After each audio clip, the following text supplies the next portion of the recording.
Bring out more. Don't stop, baby. Fast. In your next word, you won't follow a man home. You girls are too desperate. Anyone you see, you follow. See how you made me a millionaire in dollars?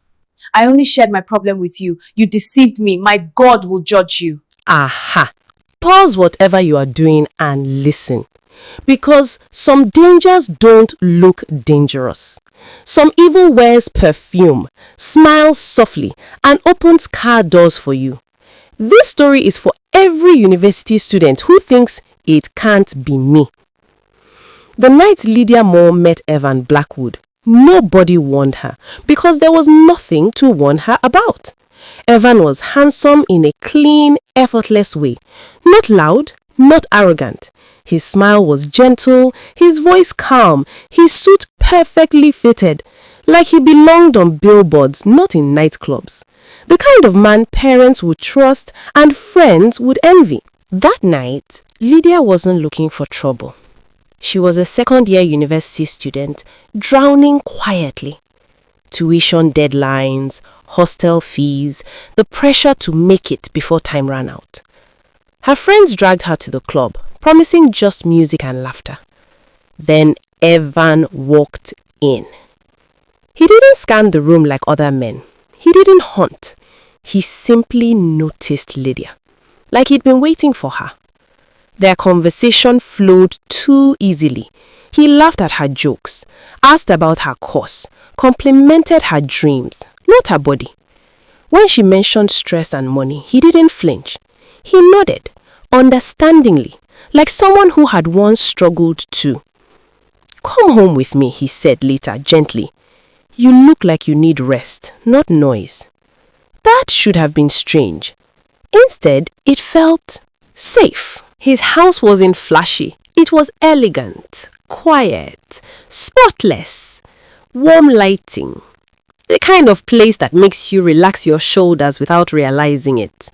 He offered food, gave her comfortable clothes, didn't rush anything.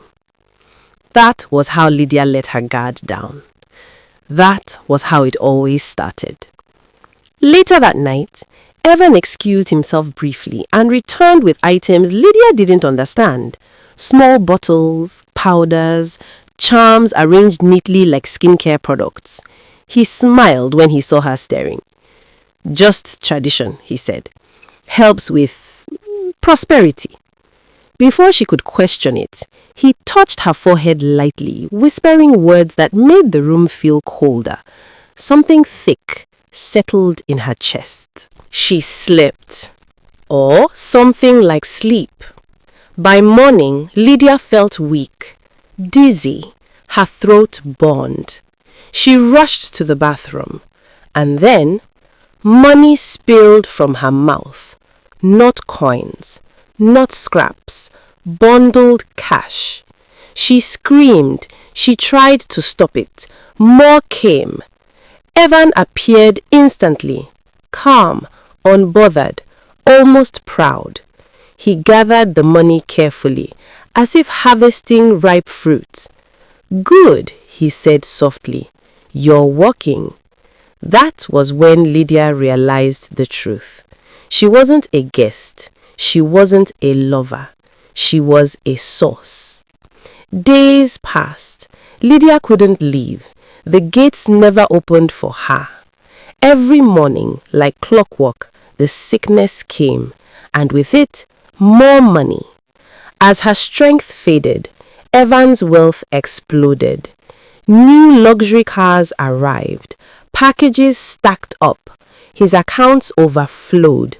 The house seemed to grow, rooms expanding, walls shifting, like the building itself fed on what was happening inside. Every night, Evan went out. And every night, he returned with another student. Girls, young, beautiful, smart, all unsuspecting, all welcomed warmly, all reassured with the same smile. "You're safe here." The house filled. And every morning, vomiting, crying, bundles of cash. Evan never shouted, never rushed, never looked cruel. He checked on them gently, like a caretaker. He called them by name. He promised them freedom. 30 days, he'd say. Then you go. And he kept that promise. Exactly on the 30th day, each girl was released. Thin, pale, shaking, given transport money, warned to stay silent. Most went back to campus trying to forget. They never made it far. One collapsed during lectures. Another died in her sleep. Another fell ill and never recovered. 2 days, 3 days, gone. Lydia watched this pattern from inside the house, counting bodies, counting days, realizing the truth too late. Evan's wealth didn't come from luck. It came from lives shortened, futures drained. On the 28th day, Lydia made a decision. She stopped eating. She refused water. When the sickness rose, she fought it, choked it back, bled from her mouth, but refused to release the money. The pain was unbearable, but something shifted. The house reacted. Ivan noticed. On the 30th night, he stood at her door longer than usual, smiled tight for the first time. "You are strong," he said. "That's dangerous." On the 30th day, he released her anyway. She didn't go back to school. She ran. She found someone her grandmother once mentioned, someone who understands trades that aren't written on paper. What Lydia said that night has never been repeated word for word. But 3 things happened after. Ivan's account froze overnight. His properties vanished into legal confusion, and the mansion collapsed into itself, empty and silent. No bodies found, no explanation given. The deaths stopped. Till today, nobody knows where Ivan Blackwood went, but students still whisper. They say he appears sometimes, handsome, kind, smiling, in places where young people are tired of struggling. And the scariest part? If you saw him, you wouldn't suspect a thing. So tell me, would you have gone with him?